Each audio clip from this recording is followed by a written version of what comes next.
Ladies and gentlemen, welcome to another episode of the Extraordinary Family Life Podcast. And thank you for wanting to live an extraordinary family life. It's so important.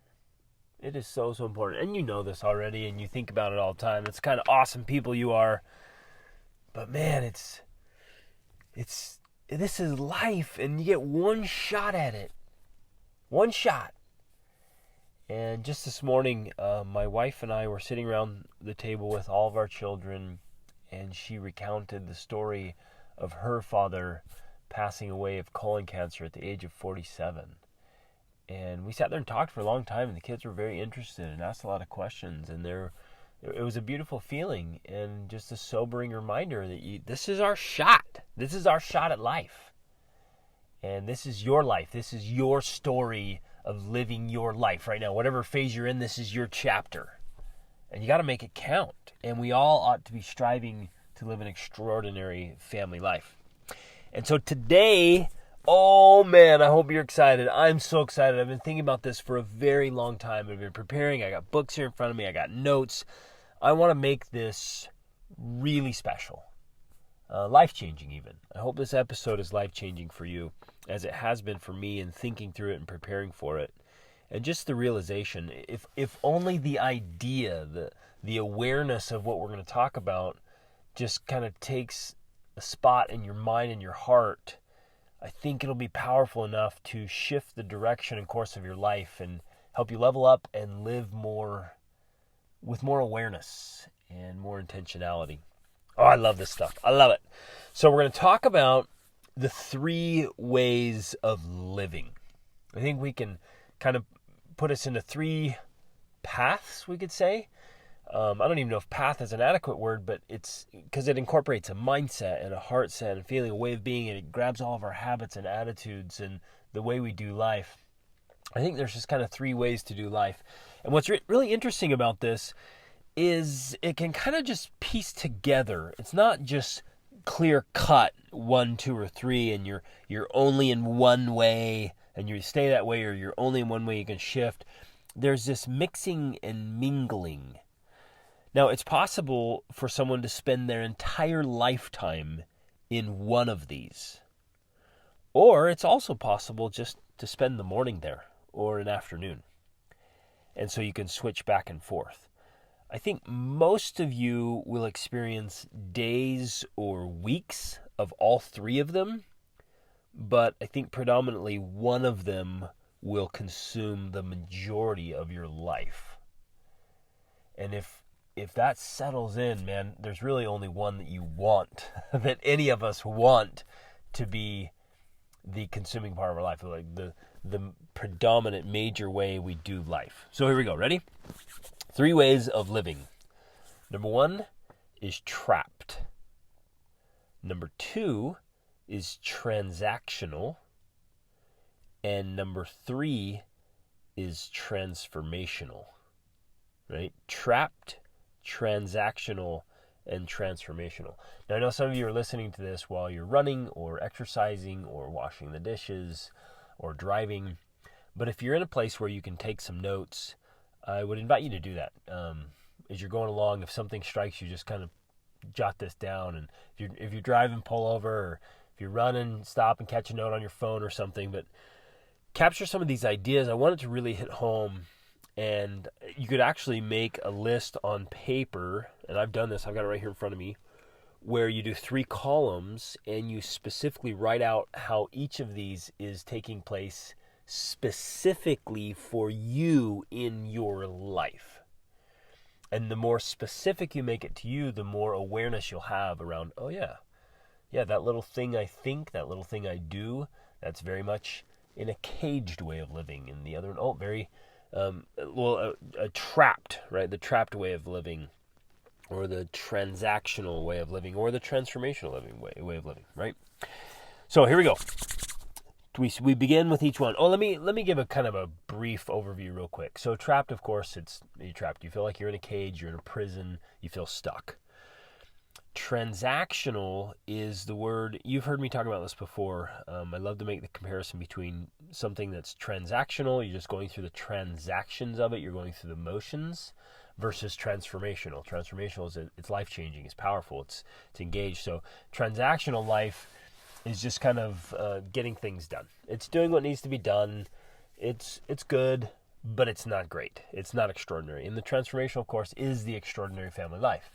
It's living where you are fully present in the moment and aiming towards unbelievable life experiences and having impact in the world and living the life that you were born to live. You're singing your song, engaged with family and friends and the world. It's just awesome.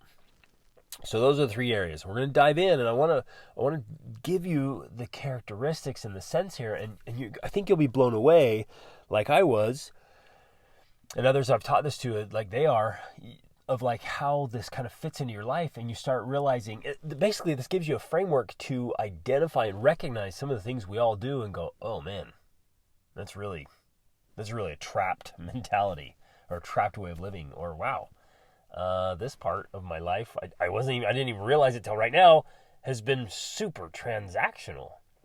And then other parts will be like, wow, yeah, I'm doing it. That's transformational. That piece is transformational for me. And the goal is, of course, now hearing those names, we all want to move almost, well, as absolutely much as possible away from trapped and transactional and get into the transformational way of living. So here we go. I'm going to go through kind of each one as thoroughly as I can, and then I'll touch on, certain aspects of life and maybe give some descriptions of how each one thinks, each area of those things. So here we go. Trapped. People who are living trapped lives are always blaming themselves and always blaming their circumstances. They're blaming other people. It's an endless blame game. And they often slip into playing the victim. Again, I was the president, I was the king, I was the ruler in Victimville. I've been there. And I literally remember thinking and believing wholeheartedly, this is just the way things are.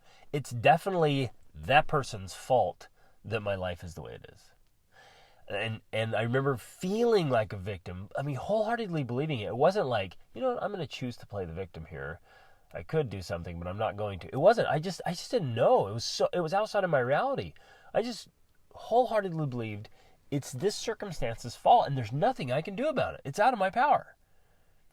And that's a very trapped life, right? They believe I can't actually do things that they want to do because of circumstance, right? They blame it on the circumstance. So just like I was saying, it's this deep belief, an overpowering belief that, well, I can't do the things I want because my circumstances don't allow it. And man, I'll pause here throughout often just to drive home points. What little areas of your life have you been just blaming your circumstances? You've been telling yourself this story of you can't change, you can't do anything about it because of XYZ. One of the most powerful things for me is finding out, learning, meeting people who, in spite of unbelievable circumstances, are still leading their lives. Whether they've lost limbs or become handicapped, accidents, or born with birth defects, or lost everything, complete bankruptcy, or literally fleeing from their lives, from other countries, from terrorism or genocide or whatever, right? And then they overcome the most unbelievable circumstances, and you stop and go, what's my excuse? Like suddenly my circumstances don't seem to be stopping me anymore, right? It's that powerful play.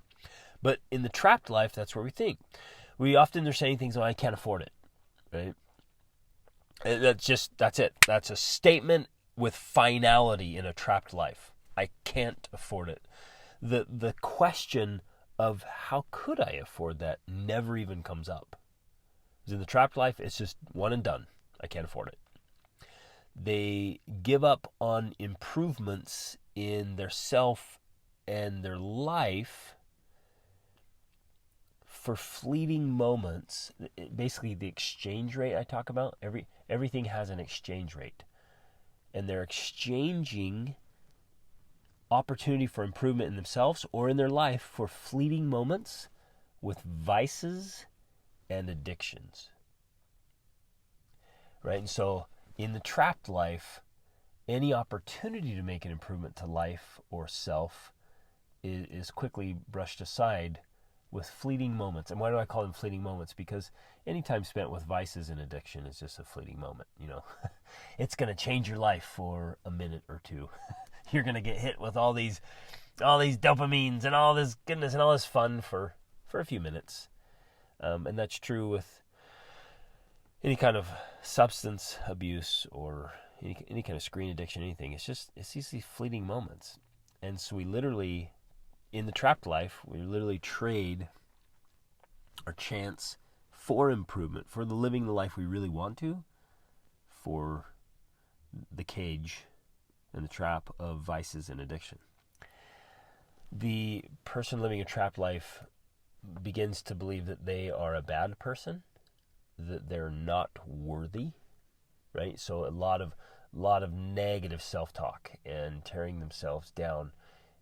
Anytime they make a mistake or anytime they make an assessment of their life, they really just say, "Oh, I'm not worthy. I don't deserve it." They really beat themselves up. They're mean to themselves, pretty harsh on themselves.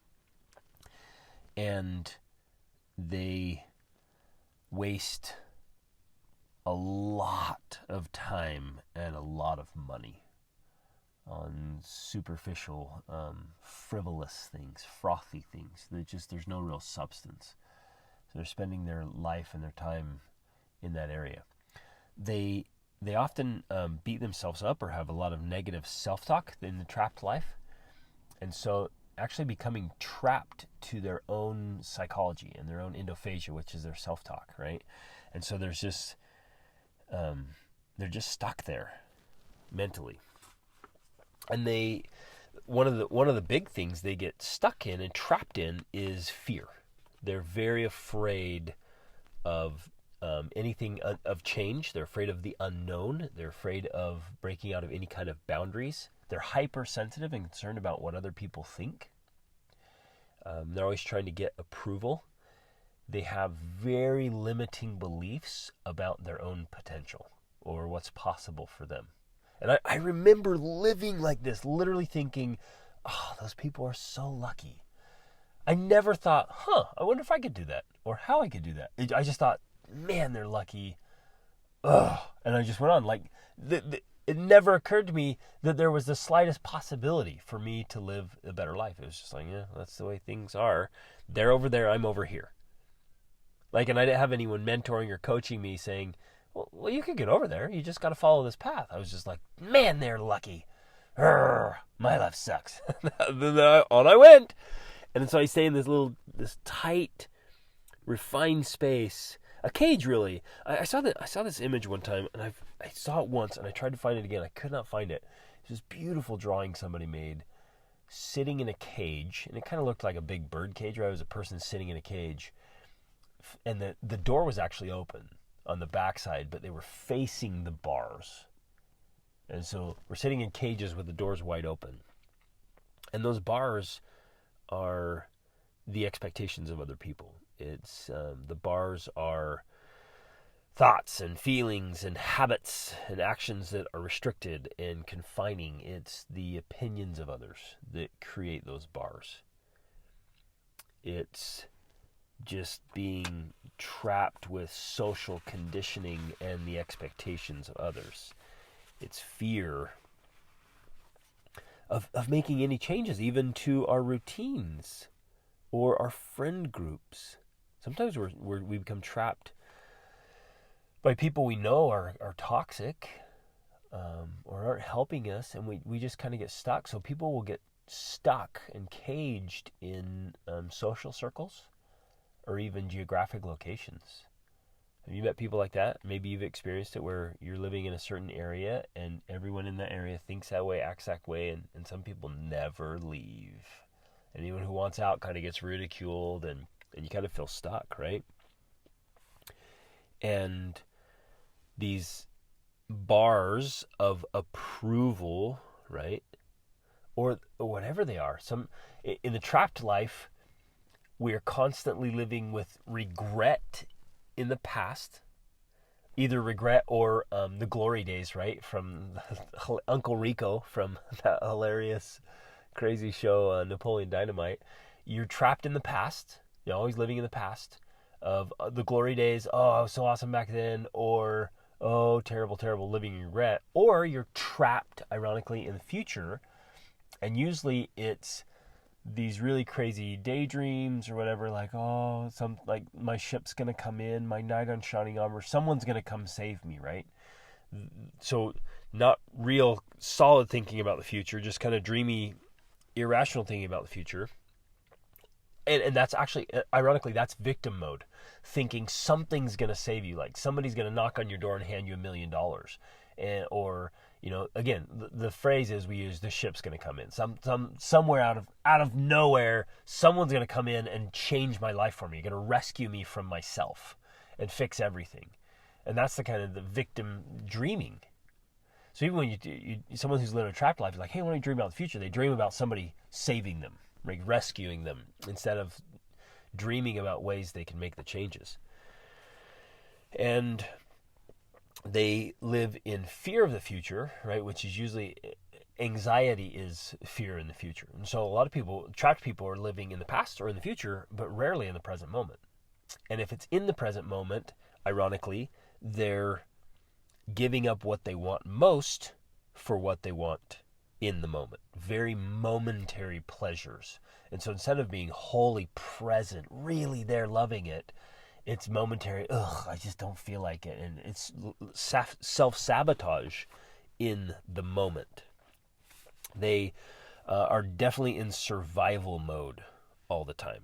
And the questions that they ask themselves in the trapped way of living, again, the questions, the predominant questions that spread across each of these ways of living are super important. It's not so much even the answers, although those matter. It's the questions we're asking ourselves. And people in each mode of living are asking very different questions. For example, somebody in a trapped life's asking, how can I get through the day? Why is my life so terrible? But not why, like, hey, what's off here that I could change, and what am I doing that I could do differently to get out of this? It's just like, why me? Why am I being picked on? How am I even going to survive this? How can I just get through this week? How can I get to the weekend, right? Because in the trapped life, we have very short-term thinking. This is interesting. Most of the people I meet really struggle, not most, I would say, but a majority, struggle thinking long-term. It's just not something they've learned how to do or have practiced. And most people can't see past the weekend. If you ever hear them talking about it, they're talking about Friday. If I can just get through this week. Right? They live very short-sighted lives. They have very little direction in a trapped life. Have very little direction. They often feel confused. They're not, I'm going to try this, or I'm going to do that. And they kind of talk about it, but they don't have a real direction of their life, and where you can see them over weeks, months, or years, watch them moving in that direction. They just kind of stay stagnant. Like I mentioned before, very much in survival mode all the time. Usually totally unconscious and unaware of their thoughts and their feelings and their actions creating their outcomes. Just kind of, it's quite unconscious behavior, thoughtless behavior, just going on, just repeat mode, just doing the same thing again and again and again, and quite unaware of it. Interesting little piece here. I got to throw this in. It's going to kind of stand out to you, I hope. When you're living a trapped life, you don't outsource anything. You don't really get help. And there's a fear. Well, you just can't. You can't outsource. And I'll come back to that later with the other types of life. If we're going to be successful, my friends, we can't do everything by ourselves. And it's actually broken thinking to think we can. That it's some heroic journey to do everything by ourselves.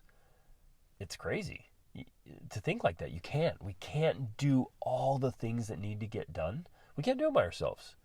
We need a lot of help to get through life successfully and well. In the trapped life, they just can't. It never comes up. Think about it. They're not in a place to outsource and get help. And we'll get to transactional, how it's kind of a similar problem, but with a different reason and motive. In both trapped and transactional, they blow a lot of money on again, like I said, frivolous, frothy, transactional stuff, right? For example, they might spend an inordinate amount of money on coffee and tobacco or alcohol, or other people endlessly consuming the equivalent of those things in junk food. Just tons of soda and donuts and just junk, right? So they're money's just going all the time. It's just hitting their mouth, getting a sugar hit, and you've heard me in previous episodes talk about what effect that's literally having on our body and our brains now. The science is revealing all that. They also spend unbelievable amounts of time, and I'm kind of giggling because I'm like, when you look at the numbers, you're like, seriously, how is that even possible? Like the TV is on for 7 hours in the average American home. That's just crazy. This was a study done last year. They found that teenagers spend about 9 hours a day looking at a screen. 9 hours a day. For most boys, that was kind of video games. For most girls, it was social media. I'm like, it's not funny. It's tragedy.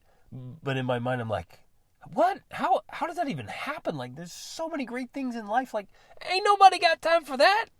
But they spend insane amounts of time and money on entertainment. And then, ironically and hilariously and tragically, in the trapped life, after spending all that time and money on wasteful things, they literally tell themselves and others, I don't have time or money for this other stuff. When you talk about goals or dreams or opportunities, they're like, no, I just don't have time and I don't have money. And yet, ironically, they're spending insane amounts of money and time on entertainment and superficial stuff. Now, hopefully this is hitting home for all of us, me, myself included, because you think, oh man, yeah, some of my things are quite trapped living, right? And you're going to catch yourself, I hope, as you're listening to this, go, oh man, I actually do that. And if you don't here's another thing about being trapped. There's no awareness. They're not keeping a budget. They couldn't sit down right now and I say, hey, show me your budget for the last 3 months. And they're like, yeah, I got it right here. And they pull it up and you just do quick calculations. And you're like, wow, you're spending $450 a month on junk food, on soda, on cigarettes, on coffee, And you're like, yeah, things are tight. I just can't do it. I can't do whatever. I can't go on that trip. I can't donate to this humanitarian organization. I can't get the books or the courses or the coaching I need. I just don't have the money. And you're like, wait a minute. Here's $450 a month that you religiously spend at the gas station on junk. What do you mean you don't have the money? But they're usually not aware of that either. That's why we get trapped. They're not aware of how they're allocating their time. And they're also not aware of how they're allocating, how they're eating. So they're not tracking what they eat, right? So they don't know. And usually when I sit down to coach with somebody, I'm like, hey, what are you eating? I don't know. And they think like, well, I just eat this, a little bit of that. I'm like, okay, let's actually track it. Write down every single thing you eat. And they come back like, whoa, I didn't realize I'm going for a snack every 15 minutes. And it's usually like cookies and brownies and muffins, right? So they lack awareness. In the trapped life, people who are living the trapped life, they lack awareness and tracking and measuring and monitoring. Where's the money going? Where's my time going? That's another thing. Track your time. If you're concerned that you're living a trapped life in something, or in fact, for all of this, just do it. Just track next week. Just track everything you eat. Track everything you do with your time. And just do it quickly so it's not time consuming here. But just really briefly, just open a document on your phone or something. Just real fast, jot down everything you eat that week, what you do with your time that week, just kind of chart it. And then where does your money go? And I think it'll be extremely revealing for all of you to go, because we don't think we're spending that much time. There's no way we sit down. No, I'm not doing that. But when I stop down and I start pushing when I'm doing coaching, right? And I'm like, hey, let's really get clear about this because you're trapped. Most of the time, I work with some of the best people. I'm coaching some of you. I get to coach amazing people, super great people. But when I get real in there, because usually there's a pain point of like, I just want to level up. I feel stuck here. And when we start talking about the area where they're stuck, whether they want to lose weight or get better control of their finances or their time, or they want to be more efficient, more effective, they want to chase down some dream, the first thing we do is like, let's get really clear about this. And they often don't realize like, whoa, I never would have thought I was actually spending that much time watching TV. People are usually blown away when we do that one. I was like, no, like, tell me, how much you watching? And they're like, no, I watch a movie here and there. And I'm like, well, track it.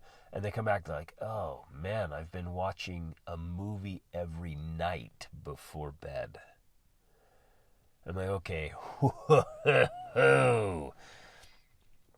we're talking, let's say you can watch an episode, let's say a 60-minute episode every night, right? 60 minutes every night. And, sometimes it's little YouTube videos or memes or funny things you're scrolling. Sometimes it's an episode from Netflix or something, right? You guys, 60 minutes a night over a year is the equivalent of 44 8-hour workdays. That's 2 full working months. Like, let that slip in there, right? Let that sink in. It's just 60 minutes in a day, whether it's just idle chit-chat or just wasting time scrolling, watching videos, whatever. 44 8-hour workdays in a year. How much do you think you could get done with that? Whoa, right? But the trapped life, they're not aware of that. It's just kind of going along. Interesting little insight here. People living the trapped life, they do a lot of shopping for doodads and just stuff, things that really don't matter, don't make a difference, don't move the needle, don't really increase the quality of life. They shop a lot at gas stations, right, where they're paying way too much for far too little. They're picking up all these ads, and they're just buying just stuff all the time that really doesn't matter. They're shopping in all the little kiosks in the mall, and they're just constantly paying full price for everything, but for things that really genuinely are not adding value to their life. Interestingly, manufacturers of trash food and trash entertainment aim at this demographic of people, and they strategically prey on human psychology to do it. Like, fascinating stuff. And this isn't, again, a lot of us, think people who are making less money are definitely in a trapped life sometimes, but it's not always income dependent. There are people who earn great salaries and they blow it. They blow it all in a trapped living. Usually people in a trapped life, they experience a lot of mental fog. And so there's going to be some crossover here. So some of these things I'm saying are kind of crossing over in between trapped and transactional. This happens in both places. A lot of mental fog and confusion. They're just confused about life and who they are and what they want to do and what they should do. There's just a lot of mental fog there. It's just cloudy, and they really lack clarity. Both places, transactional and trapped, constantly talking. Well, more so, no, it happens in both areas. They're just constantly talking, just kind of empty words. They're giving a lot of lip service to making changes, or, oh, that'll be great when, or, oh, that would be awesome if, or, just kind of this talk, like, oh yeah, I'm going to do this, I'm going to do that. Yeah, well, whatever, I'm going to, these things. And you've heard it, you've heard them talk, and maybe you've done it. You just talked, but literally no progress, no movement, no results. Just lots of talking and lots of excuses. Lots of talks, lots of excuses. They're constantly revisiting ideas and things they could do, but they rarely experience real results. And then here, switching now to transactional especially, the mind is endlessly occupied with the transactions of life. Let that one hit home a little bit. Their mind is endlessly occupied, so almost constantly filled with the transactions of life. That's what they're thinking about. They think about just all the transactions. So they're not thinking about how can I improve, how can I change, how can I be more influential, how can I be more in control of my life, how can I have more energy, how can I improve my circumstances and situations, how can I serve more, how can I be more impactful, what difference can I make, how can I be more creative. They rarely go into those phases and areas of thinking because their mind is endlessly occupied with the transactions of life. From first thing in the morning, they get up and they just start thinking about the things they have to do. Okay, I got to get ready. And then I got to run this errand, and then I got to take care of that thing, and I got to do that thing, and this thing, and that thing, and then blah, blah. And they just, it's all transaction, right? Where I'm gonna jump ahead real quick here. Just quick contrast, a transformational life, the first thing they get up, they do in the morning is they power up. They clear their minds and focus on who they want to be, how they're going to treat others, the principles and practices that govern their life. They're leveling up first thing. They get up and they focus on improvement. They're meditating, praying, writing, reading, doing like big work, deep work. They're hitting their priorities first. Before, literally, they have rules in place that literally prevent them from thinking about the transactions of the day until they've done their deep work first. So I just want to jump ahead of contrast there. The transactional life is all about comfort. Ready? Okay, now we're switching to transactional. So if you're taking notes here, is second column. And again, my invitation to you is go through this carefully and write notes for you specifically. So all the things we just talked about, what are the very specifics for you?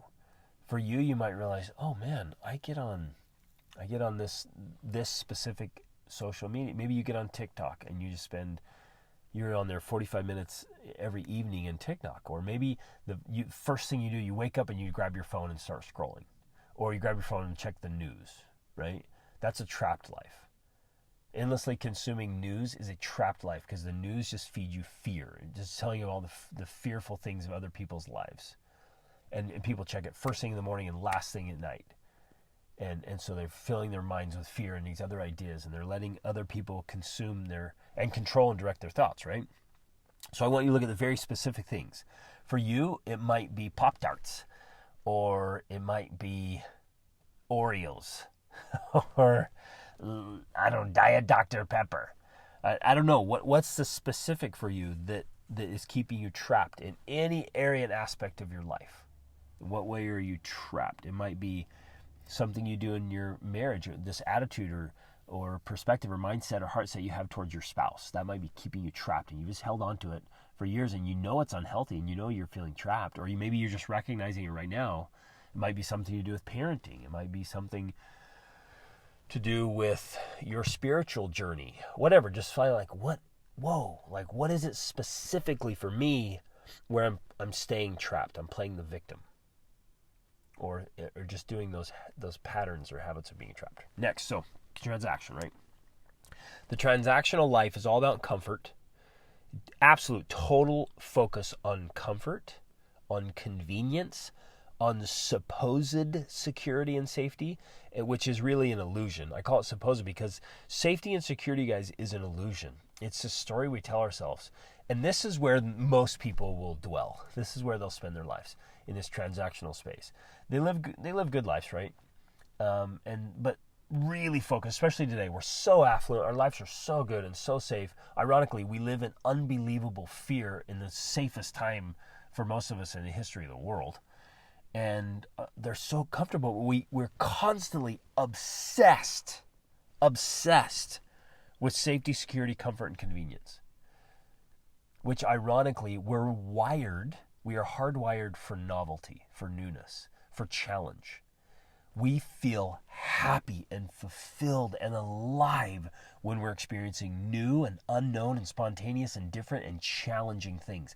That makes us feel alive. But most of us right now are obsessed with having things orderly and neat and nice and convenient and just like we want them. And so, of course, in one of the greatest times in the history of the earth, where we have all this supposed safety and security, convenience, and comfort, we're miserable. We're miserable. Look at all the charts. I mean, just the graphs of unhappiness and lack of fulfillment and meaning and purpose and stimulation. I mean, it's off the charts. And yet we live in this incredible time. Helen Keller said, security is mostly a superstition. It does not exist in nature, nor do the children of men as a whole experience it. Avoiding danger is no safer in the long run than outright exposure. Life is either a daring adventure or nothing. There's a little teaser there for the transformational life. It's very adventurous, my friends. Where the transactional life is very... Again, I'm going to keep repeating this. As long as we talk about transaction, I'm going to talk about being obsessed with safety, security, comfort, and convenience. Interestingly, here on this one, they're focused on, again, the questions they ask themselves are, what will others think of me? How do I fit in? Will I be accepted? Will I be seen as successful? Right? What will others think of me? They often think about themselves. They often think they're not good enough. They also can't really do the things they want or would like to, not because they don't have the resources, but because they are continually trading what they want most for what they want in the moment in the form of comfort and convenience. So they're taking their resources. Well, let me add this: comfort, convenience, and social competition, making sure they appear successful, or they kind of fit in. So they're spending usually lots of money on comfort, convenience, and social competition. Social competition is like, well, the neighbors have this, I better get that, or I'm going to get this so my friends think I'm this way, or I'm definitely not going to. I'm not going to drive whatever this or use that or whatever. You get what I'm saying. They're very conscious of that. And it's not that they can't afford transformational experiences. It's that they won't. They're literally trading their resources for those things. Additionally, they choose the, quote, safer experiences instead of a transformational experience. So when something does come up, an opportunity to take a trip, instead of chasing down that dream experience they've dreamt of going to see the Church of St. George in Ethiopia that was carved out of stone in the shape of a cross, epic bucket list, instead of going to Petra, they're like, let's take the kids to Disney World. And they go with the safer, right? What's more comfortable, what's more familiar. And so, again, even when they have the opportunity, they keep it more in the transactional. Now, I don't want to be misunderstood here. I mean, there's a time to go to the beach with your kids and go back to that cabin you're familiar with. And you can make that moment transformational. You can be fully present. You can make dinner tonight transformational. So don't get me wrong that it has to be like around the world, although I hope you all will do that. Because there's experiences you'll have that will transform you and your children and your life that you can only be had out there. And they just can't. There's certain things that cannot happen as long as you stay within the confines of your little cage and your little safety net and your bubble. As long as if you have to stay where it's familiar and comfortable and convenient, there are things you will miss out on. It'll always be transactional, where it could be transformational. But then again, let me emphasize this. tomorrow morning could be transformational for you and for your family. So we can make these moments transformational, powerful. But we can also have some big epic ones. Can I just throw a little teaser here? I think you and your spouse should do an overnighter or a getaway to a new place every 90 days. It doesn't have to be extravagant or expensive, but do it every 90 days.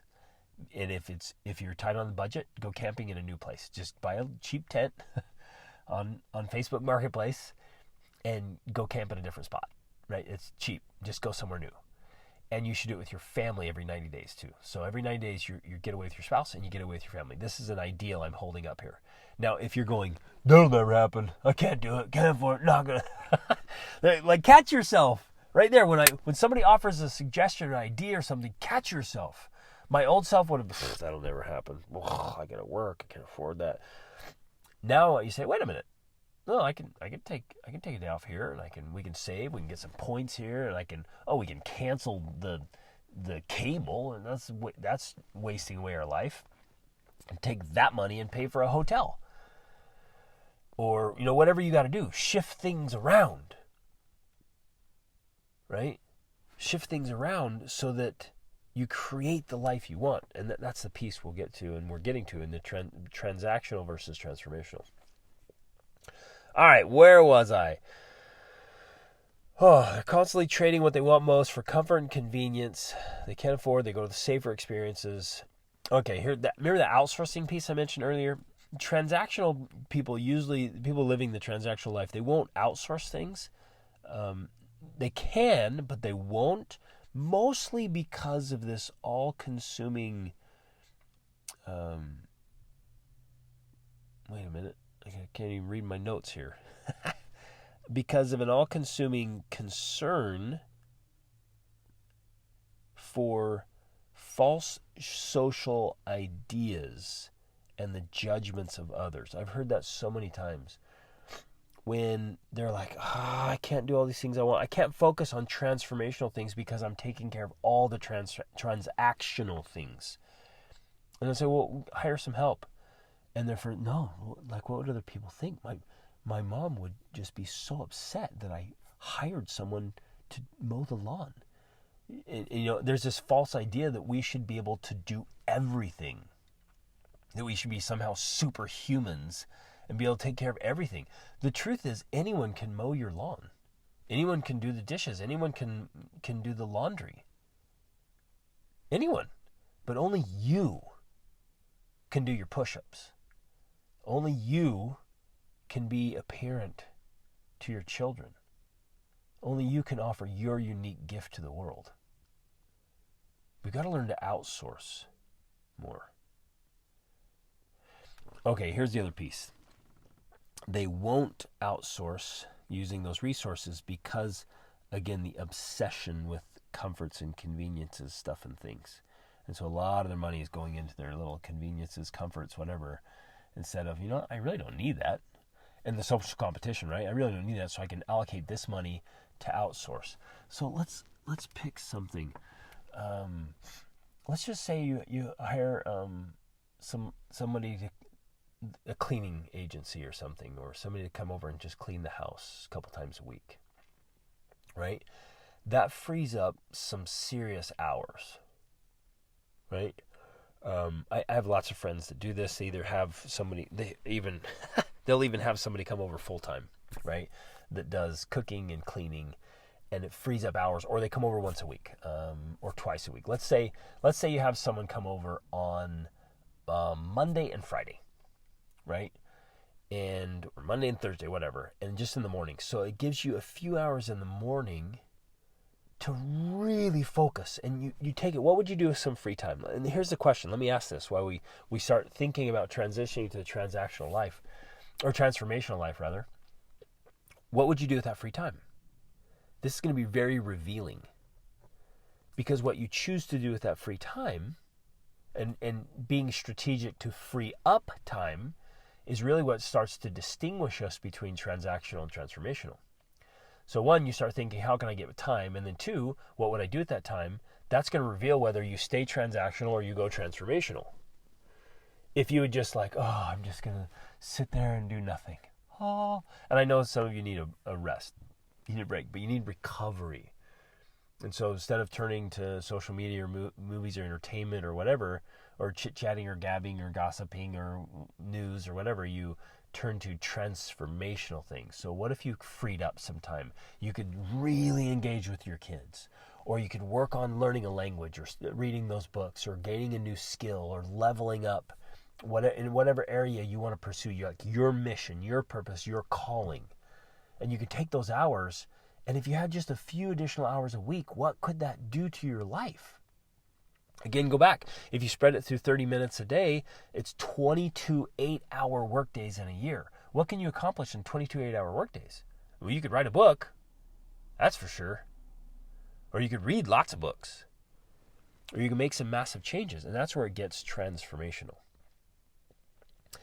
In the transactional life, there's still a lack of purpose, a lack of passion, a lack of persistence.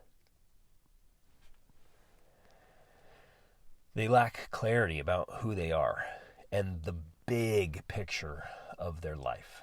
Does that make sense? In the transactional living, they lack big picture, passion, purpose, and persistence in what they really want for their lives. And so there's a lot of discontent. They have the comfort, they have the convenience, right? They have that obsession with it and keeping up with the neighbors, so to speak. But then always there's this nagging in their heads and in their hearts of like, is this it? Is this all there is? Like, why am I living somebody else's life? Why am I handing over my time to other people's agendas? We crave, my friends, we crave a spontaneous, exciting, creative, fun, ambitious, driven life. But we trade that for, again, comfort, convenience, safety, security, and the good opinion of others. Isn't this fascinating? I mean, this stuff is so powerful. And I've been there, and I still will find, Rachel and I will find ourselves slipping into either of these. Again, you can do it for a moment or for the afternoon or the evening. You can have a very trapped evening. You can have a transactional morning.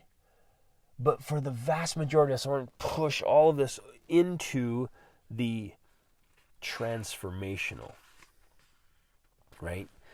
And we don't want to live, the transactional life becomes very boring, very stale, very mundane, and very unfulfilling. Ugh. You with me? Ugh. And we've all felt that. And yes, there's a lot of transactions that need to be done. I can hear some of you saying right now, but I have all these things I have to do, right? And I get it. There's a big list. But maybe I'll make an invitation here. I wasn't even considering doing this. Well, I'm going to make an invitation right now. Make a clear list of all the things you have to do. I've done this with my clients.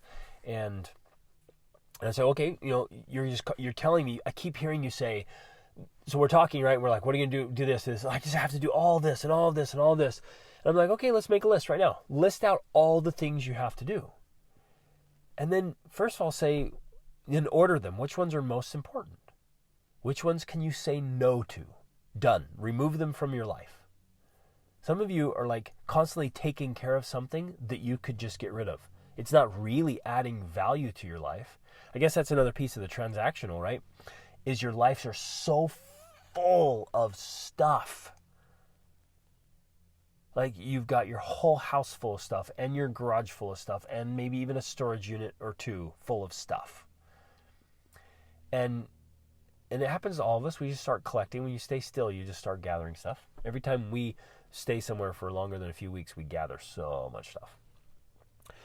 And so you could just say, well, wait a minute, I'm spending all this time, all this effort, all this energy, thought, emotion, whatever, on this thing that's really not adding value to my life. Just get rid of it.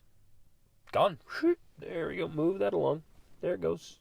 Pass it along to somebody else who really wants it and it adds value to their life. And you're going to feel so fantastic because it's going to free up time and space.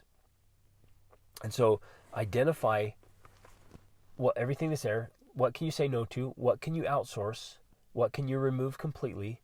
And then prioritize and work on the things that move the needle in your favor. Some of you just have too much stuff. You've said yes to too many projects and to too many people. And I know you just wonderful, sweet, awesome people. I love you. But I know a lot of you, in your just genuine desire to please other people, you've said yes to all kinds of things you should have said no to. And so do some zero-based thinking and say no, right? And only if it's not an absolute yes, like this is part of my life, this is if it's not a yes, this is a part of my transformational life, then remove it. Now again, it might be yes to, I'm going to go visit the widow or the widower down the street and take meals, because that matters. That's special. It might be a yes to, I'm going to help that, but it's not always a yes. And you might pause and say, no, that one is definitely a no. And be courageous about saying no. Here's some other things that are big. In the transactional space, there's not this boldness, this confidence. It is a constant fear of how others will judge you or what they'll say. This is actually trapped too, where you literally live your whole life unable to say what you really think, afraid of being ridiculed or mocked, or always feeling like you're wrong. You don't have this free expression of yourself. It's often even within marriage or family, some of you feel stifled. You're live in terror of the reactions of others. I've talked to many people who are afraid of what their mother will say or their mother-in-law will say, or my dad. I can't really talk about what I really think and feel about this because, my dad will come unglued. Or my father-in-law, or my sibling, or my spouse, right? And so it's very trapped, or even transactional, where it's all convenient, it's all comfortable, it's all safe, secure, but it's not a full expression of creativity. Some of you might change careers if it weren't for the fear of what others might say. Some of you might chase down this dream, or this passion, this goal. You might really sing that song you were born to sing. But you're stuck there, right? And so we have to break free of all of that, of the fear of what others will say, and allow yourself to find yourself and refine yourself, and live this transformational life. So if you feel like you're just kind of a passenger, you're a passive rider on this vehicle of life, and you're kind of marching along with the herd and doing what others are doing, and you don't really know why. You haven't made any clear decisions about what you're doing, why you haven't set up high standards for yourself. That's kind of a transactional existence. If you're not deliberately choosing to do the things you love. Now, hold on a minute here, because sometimes you just kind of get in this rut mentally or emotionally. And you might, if you just kind of bring back some life to your life, you might actually genuinely love what you're currently doing. You need to turn back on the love and the life. Some of you, though, are going to turn on love and life and realize, this isn't maybe where I want to live. I don't want to have a house in this neighborhood, or I don't want to be in this area, or I don't want to do this work anymore, or I love this work, I just don't want to be with this company anymore. Or you might say, this group of friends, they're just kind of, they're nice, they're good people, but I just, I need somebody that stimulates me, that just challenges me to help me to grow. For some of you, you might want to just radically transform the way you're doing life right now. You might want to just totally shift things. And here's what's interesting, though. This is definitely the transactional characteristic here. You say, well, but life is good. Why should I want more? And you actually honestly start feeling guilty sometimes that your life is good. And why should you want more? It almost feels like ingratitude, right? Like, if I want my life to be better, if I want to make some changes, why should I want to change? Why should I want to grow? Why should I want to improve? Why should I want to live a transformational life when a transactional life is so good? And often these feelings of guilt or or kind of squelching, like, why should I improve? Why should I make a difference? Why should I be better than I am? Because life is so good. But it's because we are built, we're made, God made us to want to grow and grow and grow and keep growing, keep improving, keep getting better. And then once you reach a certain level where you're performing in a transformational way, right, an extraordinary way, then you have a responsibility, a moral obligation to help more people and to increase your circle of influence and help others. Woo!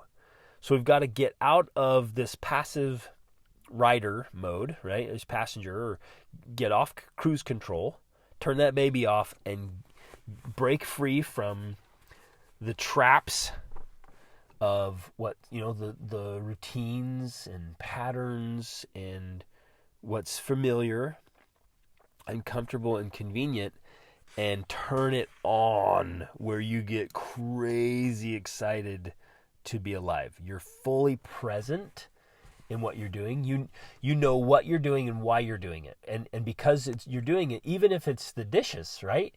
And this is what's so funny. It's like you can have these amazing, meaningful experiences, and then you've got to go do the cleaning. So after meaning comes the cleaning, right? There are transactional parts of life, but if we're going to do them, let's make sure we're doing them with gusto and with energy and excitement and life and purpose. Like you're all in, right? Be excited about it, make it fun. If you just have to do a chore, man, throw in a great audiobook that's life-changing, or take along a person with you and have a meaningful conversation. Like make it matter. I'm going to do a whole episode on that, actually. Make it matter. I'll come back to that. But like, take these things and be all in. Now, I don't do this all the time.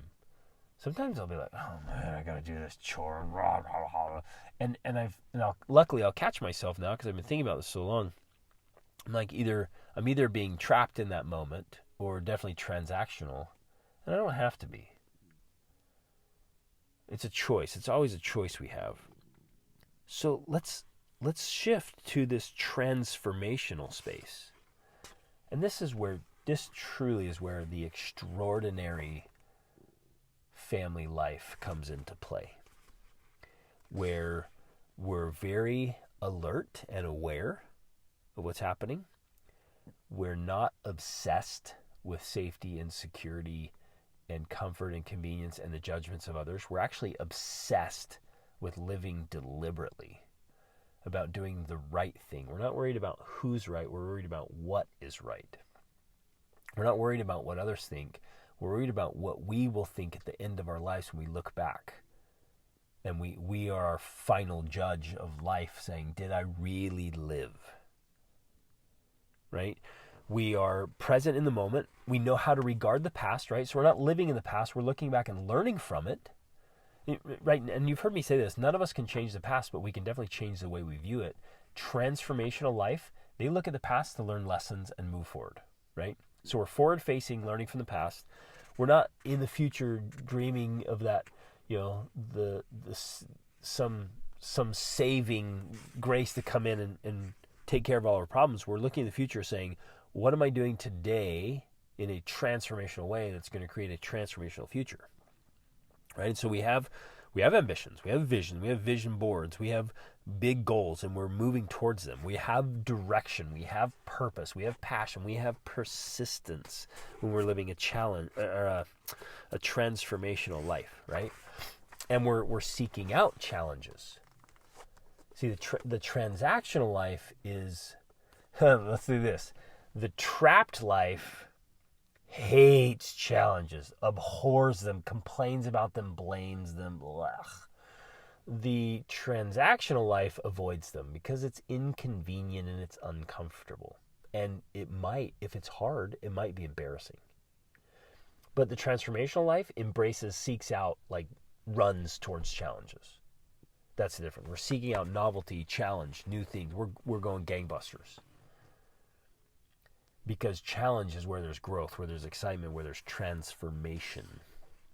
Oh, yeah. We're not obsessed with entertainment. We're obsessed with growth, with learning. We're lifelong learners, like committed to the quest for personal greatness. the transformational living, they believe in themselves. They're not blind to their mistakes and weaknesses and shortcomings, but they don't beat themselves up and say they're bad. They're not worried that being enough. They realize that they are inadequate, and they're going to be really conscious